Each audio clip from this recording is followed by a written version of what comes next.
Hello everyone, welcome to Mandal classes. तो आज हम लोग नया चैप्टर स्टार्ट करने जा रहे हैं। करंट इलेक्ट्रिसिटी के बाद का चैप्टर जो है chapter 4 magnetic effect of electric current. तो हम लोग इलेक्ट्रिक करंट पढ़ चुके हैं। अब इलेक्ट्रिक करंट का क्या क्या इफेक्ट होता है मैग्नेट में, उसके बारे में पढ़ेंगे। ठीक है, मैग्नेटिक इफेक्ट कैसे प्रोड्यूस करता है इलेक्ट्रिक करंट, उसके बारे में पढ़ेंगे। ठीक है, आज से पहले हम लोग जो है मैग्नेट के बारे में जो भी पढ़ चुके हैं उसके बारे में पढ़ेंगे, उसको आगे पढ़ेंगे और देखेंगे कि आज इस चैप्टर पढ़ने के बाद हम लोग को पता चलेगा कि मैग्नेट जो है वाकई में कुछ होता नहीं है। एक्चुअल में मैग्नेट कुछ नहीं होता है। मैग्नेटिक फील्ड का सोर्स मैग्नेट नहीं है। हम लोग इस चैप्टर पढ़ने के बाद पता चलेगा कि जो मैग्नेटिक फील्ड हम लोग नाम दिए हैं वो क्यों दिए हैं, और मैग्नेटिक फील्ड का सोर्स जो है वो मैग्नेट नहीं है। मैग्नेटिक फील्ड का सोर्स कुछ और है। ठीक है, इसके बारे में हम लोग पढ़ेंगे। करंट कैरिंग कॉइल के बारे में, जो मैग्नेटिक फील्ड का जो प्रोडक्शन है, मैग्नेटिक फील्ड का जो सोर्स है वो करंट कैरिंग कॉइल है। तो इसके बारे में हम लोग पढ़ेंगे कि कोई मटेरियल मैग्नेट कब बन जाता है। उसमें तो कोई कॉइल नहीं लगा हुआ है, तो उसमें ऐसा क्या फेनोमेना होता है, उसमें क्या इलेक्ट्रॉन का मूवमेंट होता है जो उसके कारण वो है मैग्नेट की तरह बिहेव करने लगता है। ठीक है, तो इस चैप्टर को हम लोग आज स्टार्ट करने जा रहे हैं। तो इसके लिए सबसे पहले हम लोग को जाना पड़ेगा आज से 200 साल पहले। ठीक है, उस समय एक साइंटिस्ट हुआ करते थे ओरेस्टेड नाम के। ठीक है, तो ओरेस्टेड जो है अपने लैब में प्रैक्टिस कर रहे थे, एक्सपेरिमेंट कर रहे थे। ठीक है, तो एक्सपेरिमेंट के दौरान उन्होंने देखा कि जो है करंट के से रिलेटेड वो जो है वर्क कर रहे थे। तो वहाँ पर एक मैग्नेटिक कंपास रखा हुआ था। मैग्नेटिक कंपास क्या होता है? मैग्नेटिक कंपास एक ऐसा डिवाइस है जो मैग्नेटिक फील्ड के प्रेजेंस में होने से उसका जो है उसमें जो कांटा रहता है, जो सुई लगा हुआ रहता है वो डिफ्लेक्ट करता है। ठीक है, उसका जो भी नीडल रहता है वो डिफ्लेक्ट करता है मैग्नेटिक फील्ड में आने पर। ठीक है, तो उसको ऐसा बनाया गया था ताकि उस समय जो है नॉर्थ साउथ डायरेक्शन को फाइंड आउट करना रहता था, उसमें जो है इतना मॉडर्न टेक्नोलॉजी नहीं था। ठीक है, तो उसके लिए बनाया गया था मैग्नेटिक कंपास।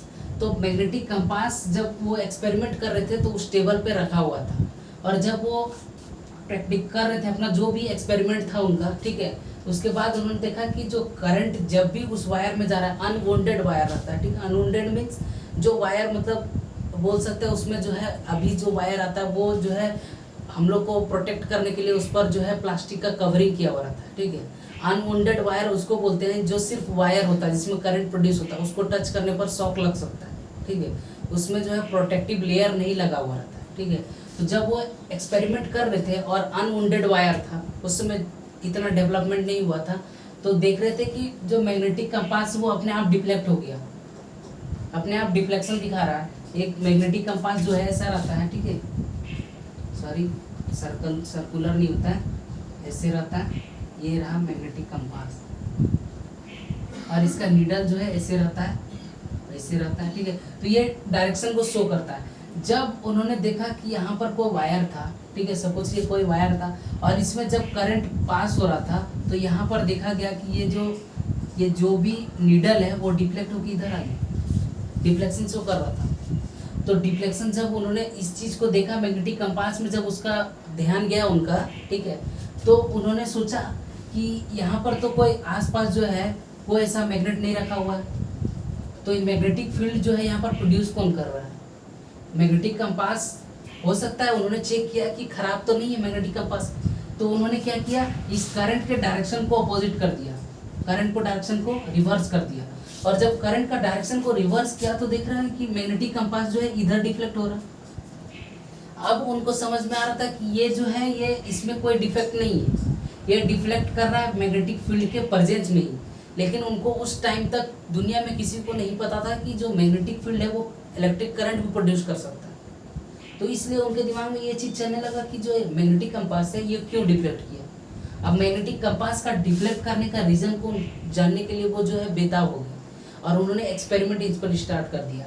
और उसके बाद उन्होंने एक थ्योरी दी जिसको ओरेस्टेड एक्सपेरिमेंट के नाम पर जानते हैं। और मैग्नेट पर पहला थ्योरी जो है ओरेस्टेड ही ने दिया था, क्योंकि उससे पहले मैग्नेटिक फील्ड के से रिलेटेड जो है उसके सोर्स से रिलेटेड जो है कोई भी चीज़ जानकारी हम लोग को पता नहीं था। ठीक है, तो हम लोग यहाँ पर देखेंगे ओरेस्टेड एक्सपेरिमेंट। ओरेस्टेड एक बहुत बड़े साइंटिस्ट थे। ठीक है, ओरेस्टेड एक्सपेरिमेंट, ओरेस्टेड एक्सपेरिमेंट समझ में आ गया कि एक्सपेरिमेंट क्या था।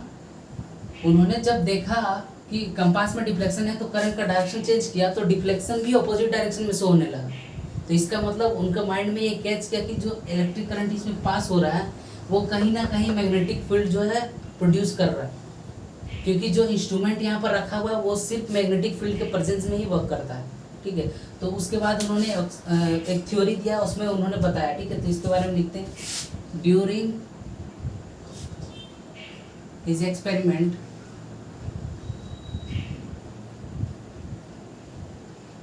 he found that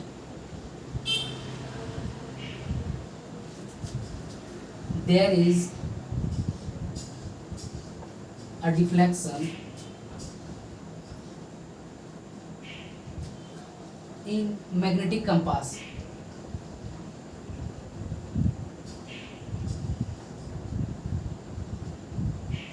whenever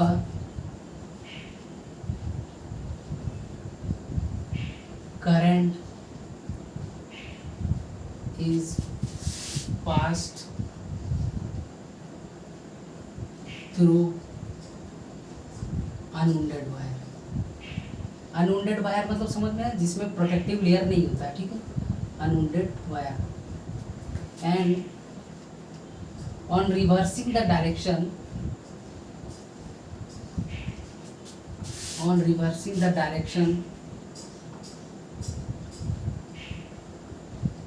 of electric current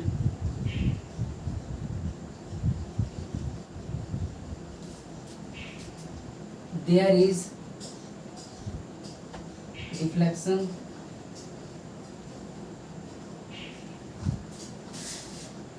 magnetic compass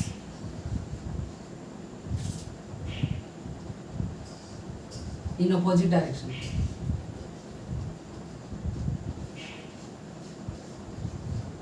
ये क्या था, उनका एक्सपेरिमेंट था। इसके बारे में हम लोग जो है बात कर चुके कि क्या एक्सपेरिमेंट था। अब इससे ये जो एक्सपेरिमेंट उन्होंने बताया उसमें कंक्लूजन क्या आया, इलेक्ट्रिक करंट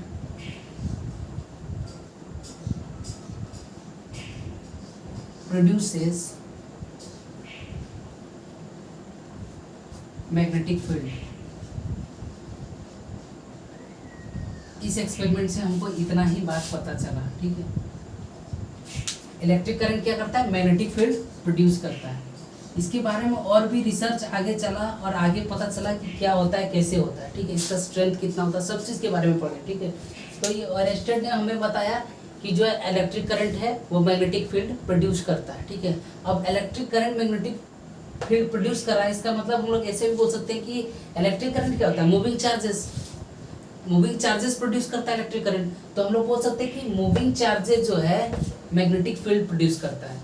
तो यहाँ से हम लोग के पास एक थ्योरी आ गया। इससे पहले हम लोग क्या पढ़ चुके थे इतना, कि चार्जेस जो है इलेक्ट्रिक फील्ड प्रोड्यूस करता है। अब यहाँ से क्या पता चल रहा है कि मूविंग चार्जेस जो है इलेक्ट्रिक फील्ड और मैग्नेटिक फील्ड दोनों प्रोड्यूस करता है। तो क्वेश्चन आ सकता है कि कब कौन सा केस में जो है मैग्नेटिक फील्ड और इलेक्ट्रिक फील्ड दोनों प्रोड्यूस होता है, या फिर इससे रिवर्स क्वेश्चन आ सकता है कि मूविंग चार्जेस कौन से फील्ड प्रोड्यूस करता है। ठीक है, एमसीक्यूज में ऐसा क्वेश्चन आ सकता है। तो ये क्या करता है, इलेक्ट्रिक फील्ड और मैग्नेटिक फील्ड दोनों प्रोड्यूस करता है। ठीक है, इसको ध्यान में रखना। इसके बाद अब हम लोग पढ़ेंगे कि इसका बिहेवियर कैसा होता है, हम लोग कैसे डिफाइन करें कि मैग्नेटिक फील्ड होता क्या है। ठीक है, मैग्नेटिक फील्ड अगर है तो मैग्नेटिक फील्ड उसका नाम क्यों पड़ा। सबसे पहली बात तो समझने वाली बात है कि जब हम लोग देखते हैं कि एक फोर्स है, ठीक है, जिसको हम लोग बोलते हैं नॉन कॉन्टैक्ट फोर्स, मीन्स अगर ये ऑब्जेक्ट रखा हुआ है और ये ऑब्जेक्ट इतना डिस्टेंस में है, ये इसको फोर्स लगा रहा है बिना टच किए, उसको बोलते हैं बिना कॉन्टैक्ट में आए नॉन कॉन्टैक्ट फोर्स। तो इसके बारे में हम लोग पहले पढ़ चुके थे। नॉन कॉन्टैक्ट फोर्स के बारे में हम लोग फ्रिक्शनल फोर्स कॉन्टैक्ट फोर्स है। हम लोग ग्रेविटेशनल फोर्स के बारे में पढ़ चुके हैं। ग्रेविटेशनल फोर्स क्या होता है, एक मासेस जब दूसरे मासेस पर फोर्स लगाता है, हालांकि वो रिपल्सिव फोर्स नहीं होता है, अट्रैक्टिव फोर्स लगाता है। यहाँ पर हम लोग बात कर रहे हैं फोर्स का। ठीक है, तो एक मास दूसरा मास पर फोर्स लगाता है। ठीक है, ये पढ़ चुके हैं हम लोग। इलेक्ट्रोस्टैटिक्स फोर्स पढ़ चुके हैं, जब दो चार्जेस को रखे हम लोग तो उसमें भी फोर्स लगता है। ठीक है, तो उसको नाम दी हम लोग ग्रेविटेशनल फोर्स। ग्रेविटेशनल फोर्स का जब बात करेंगे तो वहाँ पर ग्रेविटेशनल फील्ड का बात करते हैं। जब हम लोग इलेक्ट्रोस्टैटिक्स फोर्स का बात करते हैं, जो पहले चैप्टर में हम लोग पढ़ चुके हैं, दो चार्जेस को रखा हुआ है तो वो आपस में फोर्स लगाता है, रिपल्सिव फोर्स, अट्रैक्टिव फोर्स। तो उस फोर्स जो नॉन कॉन्टेक्ट फोर्स लग रहा है उसके पीछे क्या है, हम लोग रीजन बताएं कि एक फील्ड होता है, एक फील्ड होता है इमेजिनरी वर्ल्ड में हम लोग इमेजिनरी नाम लिए क्या, इलेक्ट्रिक फील्ड होता है, ग्रेविटेशनल फील्ड होता है। वो फील्ड क्या करता है, उससे कांटेक्ट में आता है और फोर्स लगाता है। बिना कांटेक्ट का फोर्स रखना इज इम्पॉसिबल। हम लोग कैसे बोल सकते हैं कि दो पार्टिकल्स बिना एक दूसरे से टच किए फोर्स लगा रहा है, तो वहाँ कुछ ना कुछ बीच में उसका होता है जिसको हम लोग फील्ड नाम दिए।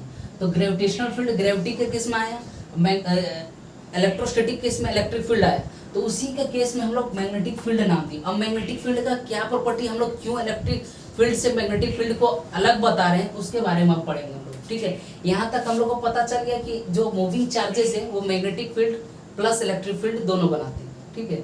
इसके बाद हम लोग क्या पढ़ेंगे, फील्ड के बारे में चर्चा करेंगे, फील्ड होता क्या है और इलेक्ट्रिक फील्ड और मैग्नेटिक फील्ड में बेसिकली अंतर क्या होता है, उसको अलग नाम क्यों दिया गया। हो सकता है इलेक्ट्रिक फील्ड में जो प्रॉपर्टी है वो मैग्नेटिक फील्ड से अलग हो, इसीलिए इसका नाम अलग दिया गया, ठीक है। इससे बहुत कुछ जो है मिलता जुलता मिलेगा। मोमेंट के बारे में जब पढ़ेंगे, डायपोल मोमेंट वगैरह के बारे में जब पढ़ेंगे मैग्नेट में, तो हम लोग को पता चलेगा कि ये इलेक्ट्रोस्टैटिक से मिलता जुलता है, लेकिन इसमें कुछ ना कुछ चेंजेस है जिसके कारण इसको एक नया नाम दिया गया, ठीक है। तो हम लोग समझते पहले कि इलेक्ट्रिक फील्ड के बारे में जो पढ़ चुके थे हम लोग, ये रहा electric field, uniform electric field है, ठीक है। अगर यहाँ पर कोई चार्ज है, ठीक है, कोई भी चार्ज है, पॉजिटिव है नेगेटिव है, ठीक है, अगर इस पर ये इलेक्ट्रिक फील्ड जो है इस पर अगर सपोज कीजिए ये डायरेक्शन है, ठीक है, फ्लो कर रहा है, और अगर इस पर फोर्स इस डायरेक्शन में लग रहा है, फोर्स इलेक्ट्रिक फोर्स लग सकता है, इलेक्ट्रिक फील्ड का डायरेक्शन कुछ भी हो सकता है, ठीक है। ये इलेक्ट्रिक फील्ड को हम लोग शो कर रहे हैं, ठीक है। तो अगर इस डायरेक्शन में लग रहा है तो ये चार्ज क्या होगा, ऐसे ऐसे मूव करेगा, फिर मूव करेगा, थोड़ा थोड़ा थोड़ा मूव करेगा, और यहाँ और एक पॉइंट आएगा जब ऐसे जाके इलेक्ट्रिक फील्ड के डायरेक्शन में अलाइन हो जाएगा। समझ में आ रहा, ये हम लोग पढ़ चुके हैं इलेक्ट्रिक फील्ड का केस में, ठीक है। यहाँ पर हम लोग निकाल भी चुके थे कि कितना वर्क होता है, यहाँ पर कितना टॉर्क लगता है, इस सब के बारे में पढ़ चुके हैं। हम लोग का मुद्दा क्या यहाँ पर कि फोर्स क्या है, इस पर इलेक्ट्रिक फोर्स क्या लग रहा है इस पर। तो जो फोर्स इस पर लग रहा है वो चार्ज को क्या कर रहा है, डायरेक्शन चेंज कर रहा है उसका, और डायरेक्शन चेंज करते करते एक ऐसा समय आ रहा है जहाँ पर वो क्या हो रहा है, इलेक्ट्रिक फील्ड का डायरेक्शन में क्या हो जा रहा है, इलेक्ट्रिक फील्ड के डायरेक्शन में अलाइन हो जा रहा है। मतलब यहाँ तक तो डायरेक्शन अलग अलग डायरेक्शन था, जब यहाँ से निकला तो ये किस डायरेक्शन से मूव कर रहा है, इलेक्ट्रिक फील्ड का डायरेक्शन में, और यहाँ पर ये क्या कर रहा है, ये फोर्स क्रिएट कर रहा है एक्सेलरेशन। हम लोग पढ़ चुके हैं फोर्स और एक्सेलरेशन का relation F is equal to ma, ठीक है, पढ़ चुके हैं। यहाँ से हम लोग एक्सेलरेशन का वैल्यू भी पुट कर सकते हैं, ठीक है, हम लोग इसके बारे में पढ़ चुके हैं। और यहाँ पर फोर्स लगता कितना है, तो फोर्स क्या है, F is equal to q, इतना हम लोग जो है पढ़ चुके हैं, ठीक है, इलेक्ट्रोस्टैटिक का केस में, सॉरी। तो इलेक्ट्रोस्टैटिक्स में हो क्या रहा है, चार्ज को जो है टर्न कर रहा है, और उसके बाद जब फील्ड से बाहर निकल रहा है चार्ज क्या इलेक्ट्रिक फील्ड का डायरेक्शन में अलाइन हो जा रहा है, ठीक है। तो ये चार्ज क्या है, मूविंग चार्जेस है, ठीक है। अगर एक चार्ज इधर से आ रहा है तो इधर घूम जा रहा है अचानक, इसके पास कुछ वेलोसिटी है, या फिर नहीं भी हो सकता। हम लोग जब इलेक्ट्रिक फील्ड में कोई चार्ज को रख भी देते हैं तो उस पर फोर्स लगता है, यहीं पर डिफरेंसेस क्रिएट होता है। इसको ध्यान रखना है कि अगर ये स्टेशनरी भी चार्ज है या मूविंग चार्ज है, दोनों में इलेक्ट्रिक फील्ड क्या करेगा, फोर्स लगाएगा। अब मैग्नेटिक फील्ड का केस देखते हैं। सपोज कीजिए ये एक चार्ज है, ठीक है, ये एक चार्ज है, और इसको अगर हम लोग मैग्नेटिक फील्ड में रखें, ठीक है, इसके बारे में हम लोग डीप स्टडी करेंगे आगे, और भी कि कैसे इसका डायरेक्शन जो चेंज होता है, इसके बारे में हम लोग अलग से पढ़ेंगे, ठीक है, कि कैसे इसका डायरेक्शन जो चेंज होता है। यहाँ पर हम लोग समझना है कि हो क्या रहा चार्ज के साथ। अगर ये चार्ज का वैल्यू Q है, ठीक है, और ये हमेशा क्या होगा, मूविंग चार्ज होगा, क्या होगा, मूविंग चार्ज। और यहाँ पर क्या है, मूविंग चार्ज हो भी सकता है, नहीं भी हो सकता है, मूविंग चार्ज और स्टेशनरी चार्ज दोनों हो सकता है, दोनों में अंतर एक समझ में आ रहा है। और क्या हो रहा है, जब यहाँ पर ये जो है यहाँ पर फोर्स लग रहा है, ठीक है, फोर्स लग रहा है, इसके पास वेलोसिटी है v, और मैग्नेटिक फील्ड का स्ट्रेंथ कितना है b, सॉरी। तो मैग्नेटिक फील्ड को हम लोग रिप्रेजेंट किससे किए, b से, ठीक है। अभी तक हमारे लिए मैग्नेटिक फील्ड क्या है, अननोन क्वांटिटी है, उसके बारे में हम लोग कुछ नहीं जानते, हम लोग पढ़ रहे हैं बेसिक से एकदम। तो मैग्नेटिक फील्ड का स्ट्रेंथ को हम लोग v से डिनोट किए, ठीक है, और इसके पास वेलोसिटी कितना है, ये चार्ज के पास v वेलोसिटी है, इस पर फोर्स लग रहा है, ठीक है। अब क्या होगा, हम लोग मैग्नेटिक फील्ड का केस में देखेंगे, जैसे ही मूविंग चार्ज यहाँ पर आएगा ये क्या करेगा, ऐसे सर्कुलर पाथ में टर्न हो जाएगा, टर्न होकर सर्कुलर पाथ में, जो कि यहाँ पर नहीं हुआ। अभी सर्कुलर पाथ क्यों होता है इसके बारे में हम लोग ब्रीफ डिस्कशन देखेंगे, ठीक है। अभी फिलहाल हम लोग को देखना है कि इसका मूवमेंट कैसा हो जाता है, सर्कुलर मूवमेंट हो जाता है, पूरा सर्कल कंप्लीट कर लेता है। अब यहाँ पर जो एक वेलोसिटी है, बी है और चार्जेस है, ठीक है।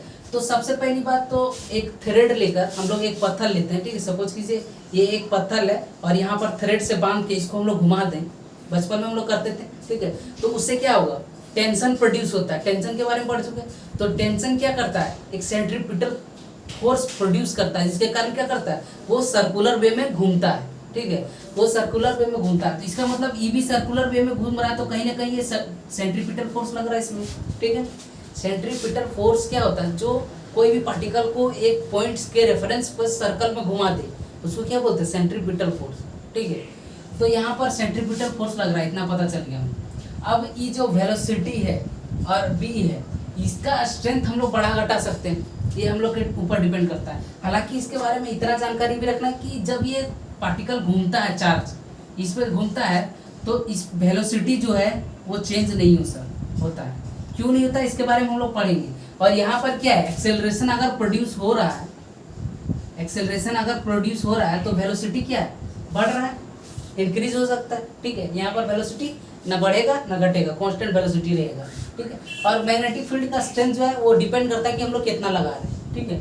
तो यहाँ से हम लोग को पता चल रहा है कि ये ऐसे मूव कर रहा है, फिर ऐसे मूव कर रहा है, फिर ऐसे घूम रहा है, और ऐसा घूम क्यों रहा है, हम लोग इसके बारे में लेफ्ट हैंड रूल के बारे में पढ़ेंगे, फ्लेमिंग लेफ्ट हैंड रूल के बारे में, ठीक है। अगर कोई पार्टिकल ऐसे घूम रहा है, ठीक है, इसके रेफरेंस में, सेंटर के रेफरेंस में, और इसको ऐसे फोर्स लगा, ये फोर्स क्या कर रहा है, हम लोग सेंट्रीपिटल फोर्स के बारे में 11th में पढ़ चुके हैं, ठीक है, सेंट्रीपिटल। तो अगर ये फोर्स इसको इधर खींच रहा है तो ये क्या होगा, ऐसे घूम जाएगा, फिर यहाँ है ऐसे घूमेगा, ऐसे हो जाएगा, फिर ऐसे ऐसे क्या करेगा, एक सर्कल पूरा कंप्लीट करेगा, ठीक है। यहाँ पर क्या है, ये जो वेलोसिटी है ना, वो हमेशा फोर्स से क्या करता है, परपेंडिकुलर बना के रखता है। ये बात हमेशा ध्यान रखना, ये केस है कि वेलोसिटी और फोर्स में हमेशा 90 डिग्री का एंगल होता है, और इसी के कारण उसका मूवमेंट क्या होता है, सर्कुलर होता है, ठीक है। अगर यहाँ से यहाँ जा रहा है, अगर वेलोसिटी यहाँ है तो इसका डायरेक्शन क्या हो जाएगा, यहाँ से 90 डिग्री ही बनाएगा। फिर जब ये मूव करेगा तो फिर इसका तो क्या होगा, हर बार वेलोसिटी अपने आप को टर्न करेगा, क्यों, क्योंकि उसको फोर्स के साथ हमेशा 90 डिग्री बनाना, ठीक है। तो इसीलिए जो ये हम लोग मूवमेंट का बात कर रहे हैं, तो ये क्या हो रहा है, जैसे ही सेंट्रीपिटल फोर्स का इसका जो वेलोसिटी है, ये वेलोसिटी तो इसके पास कांस्टेंट है, हम लोग पढ़ चुके हैं, कांस्टेंट वेलोसिटी है। लेकिन जब ये ऐसे मूव करके यहाँ आ रहा है, तो यहाँ पर जो इसका एंगल है, अगर इसका एंगल और इसका, ये दोनों का एंगल कितना, सपोज कि 90 डिग्री, और ये मूव कर गया तो ये एंगल बढ़ गया, ये एंगल क्या हो गया, बढ़ गया या घट गया, जो एंगल है वो चेंज हो रहा है, तो इसीलिए क्या होता है, ये झुक जाता है इसमें, ठीक है। और फिर आगे बढ़ गया, फिर झुक गया, फिर आगे बढ़ गया, फिर इसके साथ एंगल ऐसा बनाता है। तो इसीलिए इस केस जो है वेलोसिटी और फोर्स का जो है दोनों के बीच में एंगल हमेशा 90 डिग्री होता है, ठीक है। अब इसके बारे में हम लोग प्लेन के बारे में डिस्कस करेंगे कि तीनों कौन सा प्लेन होता है, इसके बाद हम लोग पढ़ेंगे इसमें, ठीक है। अभी तक के लिए हम लोग को इतना पता चल गया कि जो ये है, ये कोई फील्ड है, ठीक है, ये अननोन फील्ड है, हम लोग इसके बारे में अभी तक नहीं जान रहे थे, ठीक है। अभी तक इस फील्ड के बारे में हम लोग नहीं जान रहे, और देख रहे चार्ज का जो है इसका बिहेवियर कैसा है यहाँ पर जाने के बाद। और चार्ज को देखिए हम लोग एक सर्कुलर पाथ में मूव कर गया, ठीक है। और उस यहाँ पर इलेक्ट्रिक फील्ड का केस में क्या है, वो कुछ डायरेक्शन चेंज करने के बाद इलेक्ट्रिक फील्ड का डायरेक्शन में अलाइन हो गया। तो इसका मतलब यहाँ से हम लोग को पता चला कि इसको हम इलेक्ट्रिक फील्ड नहीं बोल सकते, इलेक्ट्रिक फील्ड नहीं बोल सकते, क्यों, क्योंकि इसका बिहेवियर अलग है। और पहली बात तो यहाँ पर देखिए कि स्टेशनरी चार्ज पर फोर्स लग रहा है, यहाँ पर नहीं लग रहा है। यहाँ पर वेलोसिटी बढ़ रहा है, यहाँ पर चार्ज का वेलोसिटी बिल्कुल नहीं बढ़ रहा है। और यहाँ पर मूवमेंट उसका अलग डायरेक्शन में, यहाँ पर हमेशा सर्कुलर डायरेक्शन में। तो इसका मतलब ये कुछ ना कुछ जो है अलग फील्ड है। अब इसका नाम मैग्नेटिक फील्ड दे दिया गया, क्यों, क्योंकि हम लोग मैग्नेट में ऐसा बिहेवियर देखे थे, ठीक है। जब हम लोग एक एक्सपेरिमेंट 10th क्लास में पढ़े थे कि जब आयरन नेल को जो हम लोग छिड़क देते हैं और एक मैग्नेट को रख देते हैं, तो वो जो है ऐसा एक सीक्वेंस बना लेता है, ठीक है। एक मैग्नेट के चारों ओर ऐसे ऐसे सीक्वेंस बना लेता है, इसके बारे में पढ़े। तो इतना हम लोग को पता चल गया कि मैग्नेट जो प्रोड्यूस कर रहा था उससे सिमिलर है ये फील्ड, ठीक है। जो हम लोग नेल के साथ एक्सपेरिमेंट किए थे, ठीक है, तो उससे कुछ सिमिलर जो है चार्ज का मूवमेंट यहाँ पर देखा गया। तो इसीलिए इसका नाम क्या दिया गया, मैग्नेटिक फील्ड। ये भी एक इमेजिनरी फील्ड है, ठीक है, लेकिन इसका स्पेशल फीचर के कारण इसको अलग नाम दिया गया। ये क्या है, मैग्नेटिक फील्ड। अब मैग्नेटिक फील्ड हम लोग तो पढ़ लिए, मैग्नेटिक फील्ड का जो है रिप्रेजेंटेशन भी हम लोग बात कर चुके हैं कि क्या होता है, बी होता है, ठीक है। अब इस दोनों में हम लोग डिफरेंस लिखते हैं, डिफरेंस लिखेंगे, ठीक है। उससे पहले हम लोग मैग्नेटिक फील्ड के बारे में थोड़ा सा जानते हैं। अब यहाँ पर क्या हो गया, मैग्नेटिक फील्ड जो है डायरेक्टली प्रोपोर्शनल क्या है, क्यू से। अगर हम लोग चार्ज का वैल्यू बढ़ा देंगे तो ये क्या होगा, मैग्नेटिक फील्ड का स्ट्रेंथ बढ़ जाएगा, ठीक है। इस चार्ज वेलोसिटी का अगर बढ़ा देंगे तो क्या होगा, अगर वेलोसिटी इसका बढ़ा दे, कांस्टेंट वेलोसिटी है, लेकिन पहले से हम लोग वेलोसिटी बढ़ा सकते हैं, ठीक है, उसके पास कांस्टेंट ही वेलोसिटी रहेगा, तो डायरेक्टली प्रोपोर्शनल हो गया। और सॉरी, फोर्स के बारे में हम लोग, एक मिनट, हम लोग यहाँ बात किससे कर रहे हैं, फोर्स का, ठीक है, सॉरी, मैग्नेटिक फील्ड में फोर्स के बारे में बात कर रहे हैं। तो फोर्स किससे डायरेक्टली प्रोपोर्शनल है, चार्ज से, ठीक है। जितना ज्यादा चार्ज होगा, चार्ज मतलब क्या है, जितना उसके पास चार्ज है 2 × 10⁵ हो सकता है, 6 हो सकता है, 8 हो सकता है, तो डायरेक्टली प्रोपोर्शनल किससे है, क्यू से। तो फोर्स डायरेक्टली प्रोपोर्शनल चार्ज, क्यों, क्योंकि चार्ज को जब बढ़ाएंगे तो उसमें ज्यादा फोर्स लगेगा, ठीक है। अगर यहाँ पर चार्ज का वैल्यू, जो चार्ज घूम रहा है, किसी भी चीज को, अगर एक छोटा सा चीज है, ठीक है, उसके पास कम चार्ज है, उसको घुमाने में तो कम फोर्स लगेगा, उसके बाद चार्ज बढ़ जाएगा तो क्या होगा, मैग्नेटिक फील्ड का प्रेजेंस में उसको घुमाने में ज्यादा फोर्स लगेगा, ठीक है।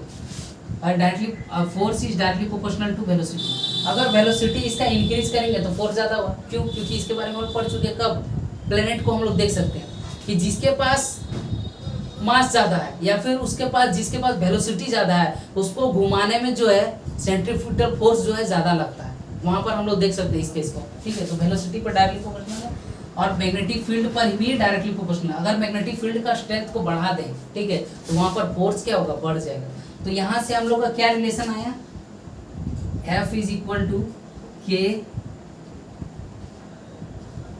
क्यू भी बी, ठीक है। और यहाँ पर k का वैल्यू हम लोग क्या लेते हैं, k इज इक्वल टू 1। जब भी हम लोग कोई नया प्रोपोर्शनलिटी कांस्टेंट को यूज करते हैं तो हम लोग देख लेते हैं कि उसका रिलेशन कैसा है और उसका वैल्यू डाल देते हैं। जब हम लोग देख रहे हैं ये पूरी इसके स्ट्रेंथ पर डिपेंड कर रहा है, ठीक है, तो हम लोग जो है इसमें कांस्टेंट का वैल्यू 1 कर देते हैं, ठीक है। अब हम लोग को फोर्स मिल गया, कितना फोर्स लगता है, क्यू भी बी। अगर चार्ज बढ़ाएंगे या वेलोसिटी बढ़ाएंगे मैग्नेटिक फील्ड, तो उस पर इफेक्ट पड़ेगा फोर्स का, ठीक है। तो फोर्स बढ़ेगा घटेगा, ठीक है, ऐसे हम लोग रिलेशन पढ़ लिए। अब ये जो F is equal to q भी आया है, ठीक है, इसके बारे में और भी हम लोग जब पढ़ेंगे इसका मूवमेंट के बारे में, तब हम लोग पढ़ेंगे इसमें वेक्टर फॉर्म लगता है, इसमें एंगल का कुछ इशू आता है, ठीक है, वो सब कब पढ़ेंगे, जब इसके बारे में हम लोग पढ़ेंगे कि जो है सर्कुलर मूवमेंट क्यों करता है, ठीक है। अभी फिलहाल हम लोग बी के बारे में इंटरेस्टेड है, बी के बारे में जानने के लिए कि बी क्या है और बी का यूनिट क्या होगा और बी का वैल्यू कैसे हम लोग निकालें। अगर हम लोग सपोज कीजिए फोर्स जो है अगर 1 न्यूटन कर दें, ठीक है, और चार्ज तो हम लोग जो है नो चार्ज दे सकते हैं, ठीक है, 1 कूलम का चार्ज है, और वेलोसिटी तो हम लोग अपना हिसाब से दे ही सकते हैं, ठीक है। अगर 1 है तो बी इज इक्वल टू क्या हो जाएगा, 1 टेस्ला, ठीक है, 1 टेस्ला। तो यहाँ पर k का इम्पैक्ट नहीं पड़ रहा है, क्यों, क्योंकि k का वैल्यू हम लोग देखें, इस सबको 1 करके देख लिए, उसका वैल्यू को 1 कर दिया गया, ठीक है। तो k का वैल्यू 1 है और b का वैल्यू 1 टेस्ला है, जब हम लोग इस सारा क्वांटिटी को 1 कर दिए, ठीक है। तो यहाँ से क्या पता चला कि मैग्नेटिक फील्ड का जो यूनिट है वो क्या है, टेस्ला है, टेस्ला, ठीक है। और मैग्नेटिक फील्ड को रिप्रेजेंट किससे करते हैं, b से। अब यहाँ से हम लोग को डिफाइन करना होगा कि 1 टेस्ला कितना होता है। तो अगर 1 टेस्ला को डिफाइन करना, इस सब क्वांटिटी को इधर लाना होगा, b इज इक्वल टू क्या हो जाएगा, f बाय क्यू बी, ठीक है, b is equal to f by q B. तो हम लोग ऐसा बोल सकते हैं कि अगर मैग्नेटिक फील्ड को हमको डिफाइन करना है 1 टेस्ला को, तो ऐसा हम लोग डिफाइन कर सकते हैं, उसका डिफिनेशन लिख लेते हैं, ठीक है। तो इतना समझ में आ गया कि दोनों में अंतर क्या है और दोनों का नाम अलग अलग क्या है, दोनों में प्रॉपर्टीज में डिफरेंसेस क्या है और डिफरेंसेस को हम लोग को नोट भी करना है, ठीक है। तो यहाँ से हम लोग का मैग्नेटिक फील्ड का कॉन्सेप्ट कुछ समझ में आ रहा है कि मैग्नेटिक फील्ड क्या होता है। अब यहाँ पर है, लिख सकते हैं इसको पहले, ठीक है, 1 Tesla is the strength of magnetic field.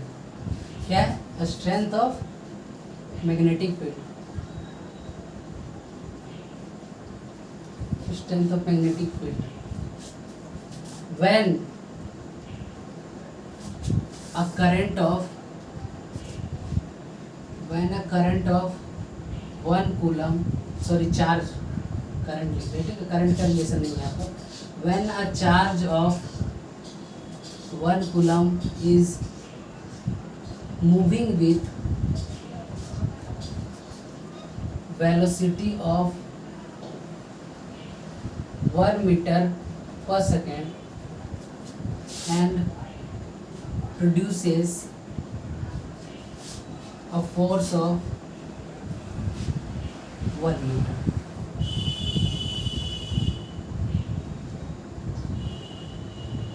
तो हम लोग क्या यहाँ लिख सकते हैं, 1 टेस्ला को हम लोग डिफाइन कर रहे हैं। तो 1 Tesla is the strength of magnetic field when a charge of 1 coulomb is moving with velocity of 1 meter per second and produces a force of 1 Newton। हम लोग देख लिए दोनों का जो रिलेशन क्या है, F/q_b, ठीक है। तो अगर एक चार्ज 1 कूलम का है, उसका स्ट्रेंथ कितना है, उसके पास चार्ज कितना 1 कूलम का, और उसके पास वेलोसिटी 1 मीटर पर सेकेंड है, और वो 1 न्यूटन का फोर्स प्रोड्यूस कर सकता है, तो उसको क्या बोलते हैं, 1 टेस्ला, ठीक है। ये मैग्नेटिक फील्ड का स्ट्रेंथ बताता है, ठीक है। अब यहाँ से हम लोग कुछ देख सकते हैं कि टेस्ला कैसा यूनिट है। इसके बाद हम लोग देख सकते हैं कि इसका सीजीएस यूनिट क्या होता है, CGS unit of B magnetic field तो क्या आता है, गॉस। कभी कभी क्वेश्चन जो है गॉस के टर्म में भी आ जाता है, ठीक है। तो याद रखना यूनिट दोनों होता है, टेस्ला भी होता है, गॉस भी होता है। और ये दोनों में रिलेशन क्या है, 10⁴ गॉस कितने के बराबर होता है, 1 टेस्ला। तो इसका मतलब क्या है, टेस्ला जो है वो big unit in comparison of Gauss, ठीक है। अब हम लोग मैग्नेटिक फील्ड से यूनिट से रिलेटेड कुछ बात करते हैं कि ह्यूमन बॉडी में जो होता है, ह्यूमन बॉडी में कितना होता है, 10⁻⁻10 टेस्ला, ठीक है। इतना मैग्नेटिक फील्ड ह्यूमन बॉडी में। अब इसको पता कैसे चला, इसके बारे में भी माइंड में क्वेश्चन आना चाहिए कि ह्यूमन बॉडी में जो है मैग्नेटिक फील्ड है, इसको पता कैसे किया गया। तो बहुत सारे जो साइकोलॉजिस्ट हैं, बहुत सारे ऐसे डॉक्टर हैं जो नॉन कन्वेंशनल सोर्स यूज़ करते हैं, ठीक है। मतलब कि जो डॉक्टर होते हैं, फिजियोथेरेपिस्ट वगैरह, ठीक है, वो लोग क्या है, कुछ बीमारी जो होता है ऐसा, उस पर जो है मैग्नेटिक फील्ड का जो डोमेन होता है हमारे बॉडी में, मैग्नेटिक फील्ड में डोमेन वर्ड का यूज आता है, ठीक है। तो उसको जो है बोलते हैं कि उसको मतलब कम या ज़्यादा हो जाने के कारण जो है बॉडी में कुछ अलग ही फीचर्स होने लगता है, मतलब बॉडी जो है प्रॉपर फंक्शनिंग नहीं कर पाता है, ठीक है। तो उसको जो है उस जो मैग्नेटिक फील्ड है उसको जो है कम ज़्यादा या फिर डायरेक्शन, अगर डायरेक्शन इधर उधर हो जाए तो उसको ठीक करने के लिए कुछ सोर्स का यूज़ करते हैं, ठीक है। तो इस बीमारी को ठीक करने के लिए क्या यूज़ हो रहा है, मैग्नेटिक फील्ड का यूज़ हो रहा है, ठीक है। तो इससे हम लोग को पता चला कि ह्यूमन बॉडी में क्या है, मैग्नेटिक फील्ड होता है, ठीक है। यहाँ पर बोल सकते हैं अर्थ का सरफेस में जो होता है, अर्थ सरफेस में कितना होता है, ये सब ऐसे ही है जनरल नॉलेज के लिए, 10⁻⁻4 टेस्ला, और बोल सकते हैं कि 1 गॉस, ठीक है।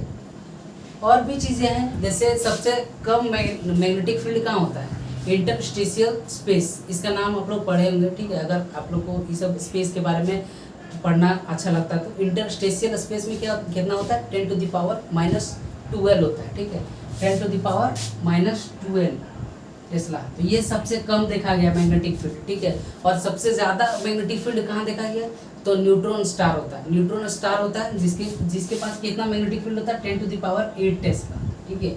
ये सबसे ज़्यादा है, ठीक है, और ये सबसे कम है, ठीक है। तो ये सब बेसिक नॉलेज है, ठीक है, मैग्नेटिक फील्ड के बारे में। और अब हम लोग देखेंगे कि दोनों में डिफरेंस को जो है लिख लेते हैं, ठीक है, ताकि याद रहे। ये हो गया, हम लोग डिफाइन कर लिए मैग्नेटिक फील्ड को, मैग्नेटिक फील्ड स्ट्रेंथ को जो है डिफाइन कर लिया, 1 टेस्ला को, यूनिट के बारे में भी जान लिया। अब दोनों का डिफरेंसेस को लिखना है। एक तरफ लिखना है force due to electric field, force due to electric field, और इधर लिखना है क्या, force due to magnetic field. जो चीज़ हम लोग पढ़े हैं उसी को लिखेंगे यहाँ पर, ताकि कॉपी में एक जगह नोट रहे, ठीक है। तो पहला क्या है, वेलोसिटी रिमेन्स कांस्टेंट, इसमें, ठीक है, वेलोसिटी चेंजेस,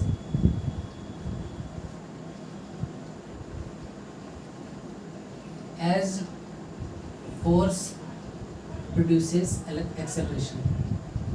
ठीक है, क्यों होता है? क्योंकि फोर्स जो है एक्सेलरेशन प्रोड्यूस करता है, और एक्सेलरेशन के कारण क्या होता है? वेलोसिटी कम ज़्यादा होता है। ठीक है, और यहाँ पर लिख सकते हैं वेलोसिटी रिमेन्स कांस्टेंट, इसके बारे में हम लोग जान चुके हैं, वेलोसिटी रिमेन्स कांस्टेंट। दूसरा क्या है? It has only one direction, एक ही डायरेक्शन में ये मूव करता है, अलग अलग डायरेक्शन में नहीं होता। हम लोग देख चुके हैं, एक ही डायरेक्शन में जो है मूव करता है इससे। ठीक है, ऐसे डायरेक्शन चेंज का मतलब क्या होता है? अगर ऐसे मूव कर रहे हैं तो ऐसे मूव कर सकते हैं, अगर वो डायरेक्शन चेंज हो रहा है इधर या इधर आ रहा है तो उसको बोलते हैं डायरेक्शन चेंज हो रहा है। और यहाँ पर क्या लिख सकते हैं? Direction changes. ठीक है, ये वन डायरेक्शन में, it has only one direction, it has लिख सकते हैं मोर देन वन डायरेक्शन। ये हम लोग फोर्स के बारे में डिस्कस कर रहे हैं। ठीक है, कि मैग्नेटिक फील्ड में जो फोर्स लगता है उस पर क्या इफेक्ट है, और इलेक्ट्रिक फील्ड में। तीसरा में क्या बोल सकते हैं? F इज इक्वल टू कितना स्ट्रेंथ होता है इसका? QE, और इसका स्ट्रेंथ कितना होता है? QBB। अभी हम लोग पढ़े QBB। ठीक है, उसके बाद यहाँ बोल सकते हैं कि फोर्स डिपेंड अपॉन स्पीड, बोल सकते हैं। यहाँ पर बोल सकते हैं फोर्स डज नॉट डिपेंड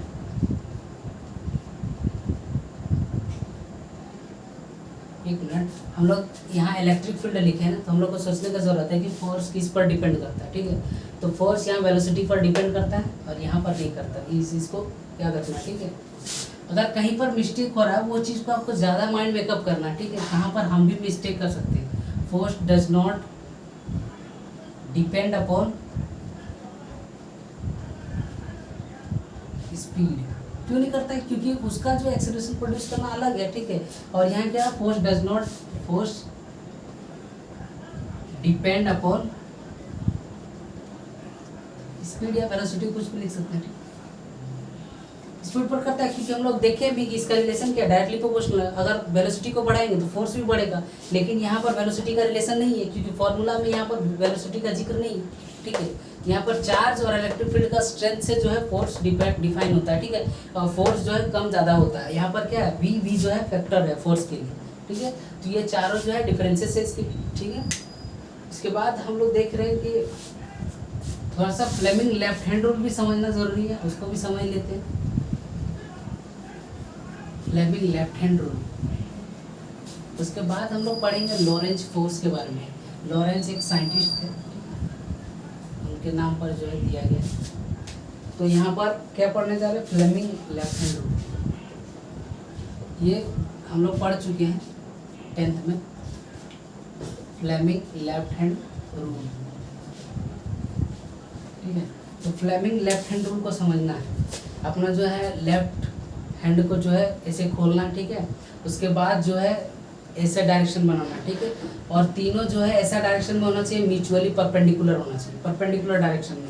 ये थंब को ऊपर करना है। ठीक है, इंडेक्स फिंगर का डायरेक्शन और ये मिडिल फिंगर का डायरेक्शन। ठीक है, तो इस तरह करना है। और हम लोग को पता होना चाहिए कि ये जो है यहाँ पर थंब जो है ये फोर्स को इंडिकेट करता है, इंडेक्स फिंगर जो है मैग्नेटिक फील्ड को इंडिकेट करता है, और जो मिडिल फिंगर ये वेलोसिटी को रिप्रेजेंट करता है। ठीक है, तो ये क्या है? Left hand rule. हम लोग जब इसका यूज़ देखना है तो हम लोग सपोज कीजिए अगर कोई केस बना हुआ, ठीक है, वहाँ पर दिया हुआ है कि मैग्नेटिक फील्ड जो है इस डायरेक्शन में, ठीक है, नॉर्थ साउथ कुछ भी दिया हुआ इस डायरेक्शन में, ठीक है, और वेलोसिटी जो है इस डायरेक्शन में, तो हम लोग बता सकते हैं फोर्स क्या होगा?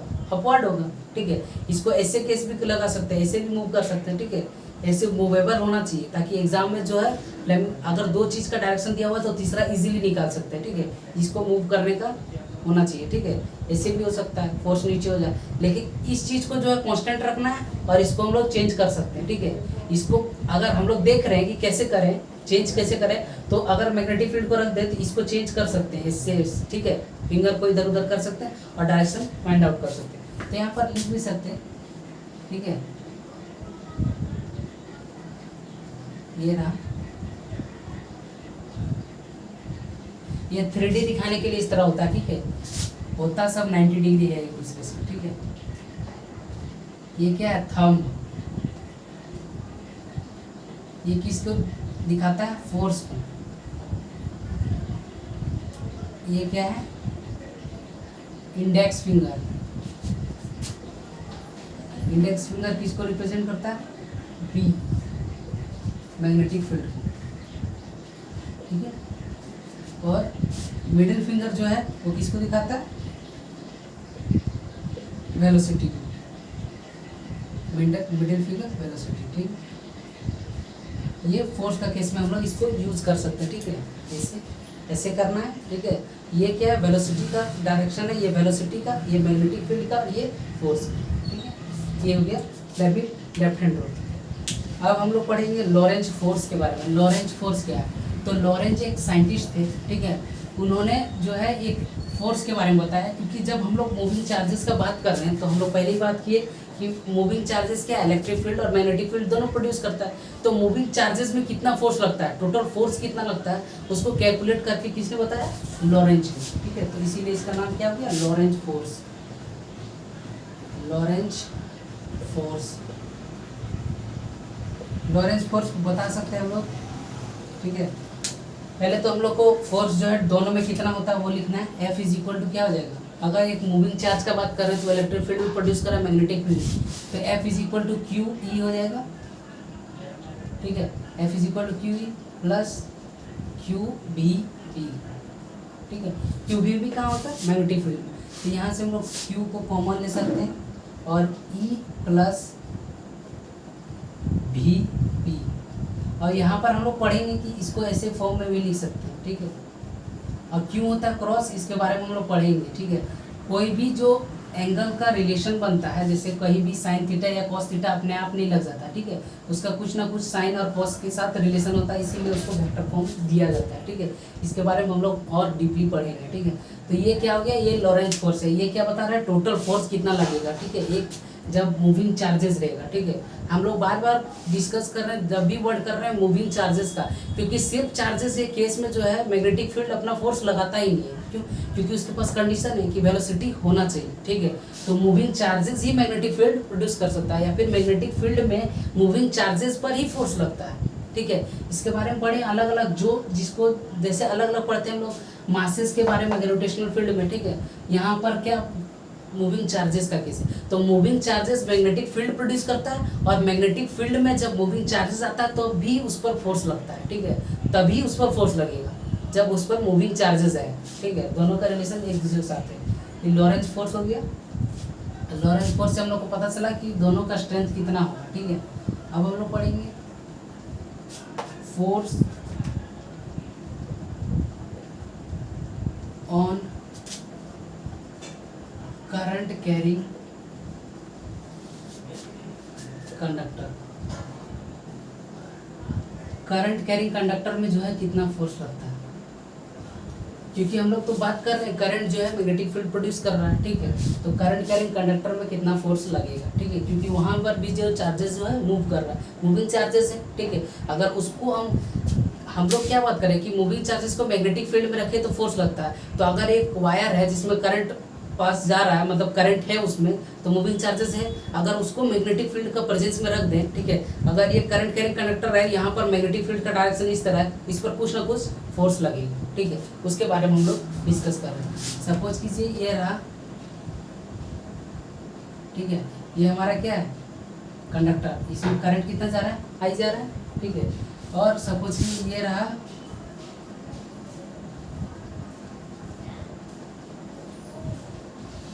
ठीक है, ये क्या है मैग्नेटिक फील्ड का डायरेक्शन। इसका लेंथ कितना है एल, लेंथ का हम लोग को जरूरत पड़ने वाला है, इसीलिए हम लोग एल मान लेते हैं, ठीक है, लेंथ को एल।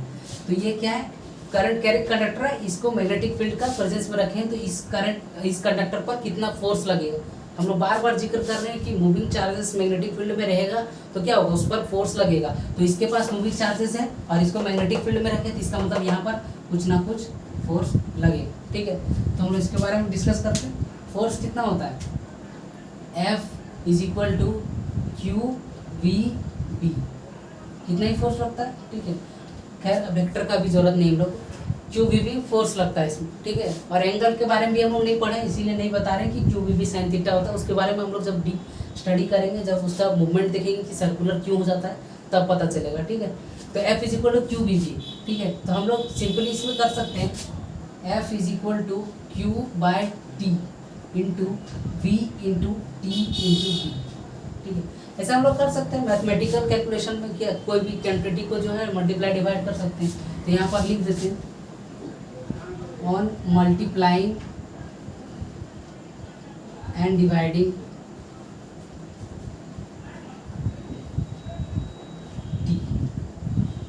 टी को जो मल्टीप्लाई डिवाइड किया, तो F इज इक्वल टू क्या हो जाएगा, हम लोग क्यू कर रहे हैं इसके बारे में पता चलेगा अभी, ठीक है। क्यू बाई टी क्या होता है, आई होता है, क्यू आई क्या होता है, क्यू बाई टी होता है, ये तो बेसिक फॉर्मूला है, ठीक है। v इंटू टी क्या होगा, वेलोसिटी इंटू टाइम क्या हो जाएगा, डिस्टेंस होगा या डिस्प्लेसमेंट होगा, जो भी है, ठीक है। तो यहाँ पर कितना डिस्टेंस, हम लोग लेंथ मान लिए, वही चीज़ डिस्टेंस है, तो एल हो जाएगा।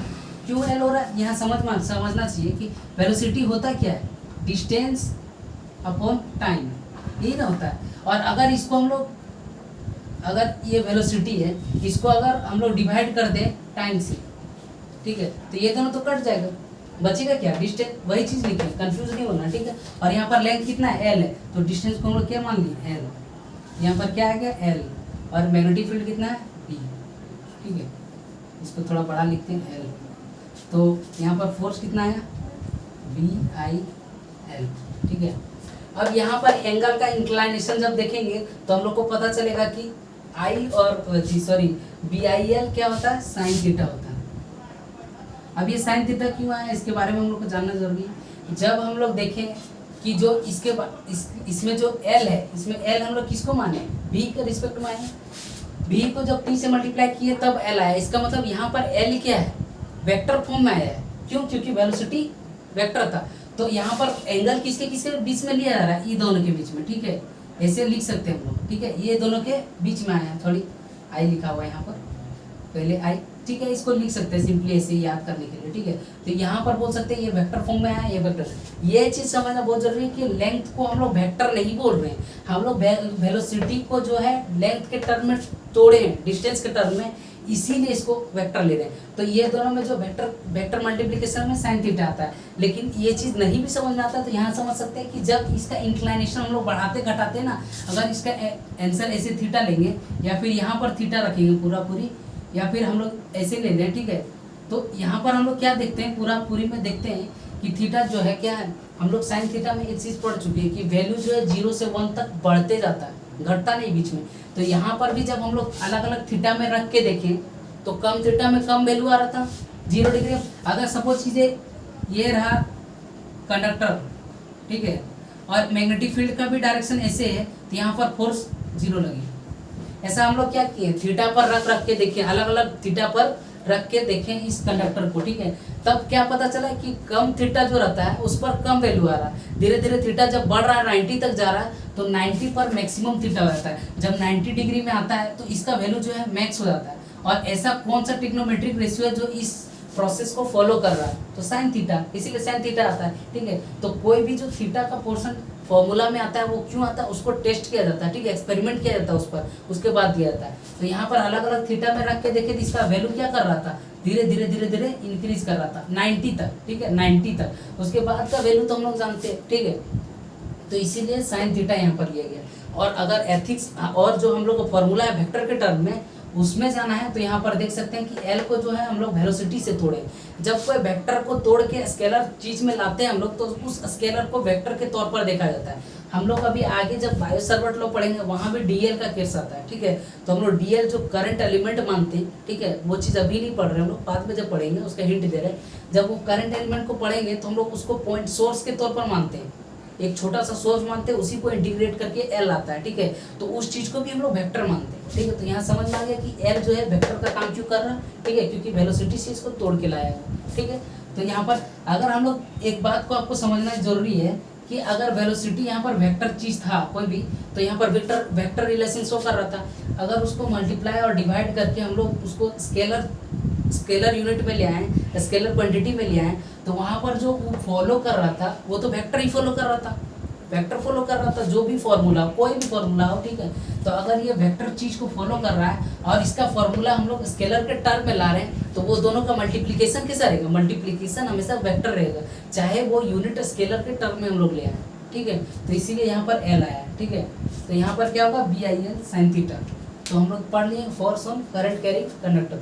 अब हम लोग क्या है, जो इलेक्ट्रॉन है उसका मोशन, हम लोग चार्जेस का मोशन जो है देखेंगे कि इलेक्ट्रिक फील्ड में कैसा होता है, मैग्नेटिक फील्ड में कैसा होता है, और रीजन जानेंगे कि सर्कुलर क्यों होता है, उसमें एक्सेलरेशन क्यों बढ़ जाता है, और इस पर जो है सर्कुलर इसका मोशन क्यों स्टार्ट हो जाता है, और वेलोसिटी और फोर्स में 90 डिग्री रखते हैं, ठीक है। अगर इस चीज़ को फ्लेमिंग लेफ्ट हैंड रूल से हम लोग देख रहे हैं, तो ये जो फोर्स है, ये फोर्स है, ठीक है, ये क्या है, मैग्नेटिक फील्ड, और ये वेलोसिटी, ये दोनों का एंगल हम लोग चेंज कर सकते हैं, ये दोनों का एंगल कम ज़्यादा कर सकते हैं, क्योंकि ये दोनों क्या है, एक प्लेन में, इसके बारे में भी हम लोग डिस्कस करेंगे, ठीक है, कि ये दोनों एक प्लेन में, ये दूसरा plane, x y z plane आप लोग समझते होंगे। तो एक्स वाई प्लेन एक प्लेन में जेड एक्सिस है, ठीक है। 3D प्लेन हमको इसको बोलते हैं। 2D प्लेन तो हम लोग सिंपली दिखा भी सकते हैं, जो एक्स वाई ग्राफ हम लोग बनाते हैं, तो ये दोनों एक प्लेन में, और ये दोनों हमेशा 90 डिग्री में रहेगा, ठीक है। तो हमेशा पढ़ें कि हम लोग क्या है, वेलोसिटी जो है और फोर्स जो है, दोनों जो है, ये वेलोसिटी है, इससे हो या फिर इससे, दोनों में 90 डिग्री होगा, क्यों, क्योंकि ये तो एक ही प्लेन में। अगर ये एक प्लेन का बात करें तो ये एक प्लेन है, ठीक है, और ये एक प्लेन में एक्स वाई है, और इसको यहाँ रख दें तो ये तो दोनों से 90 डिग्री है।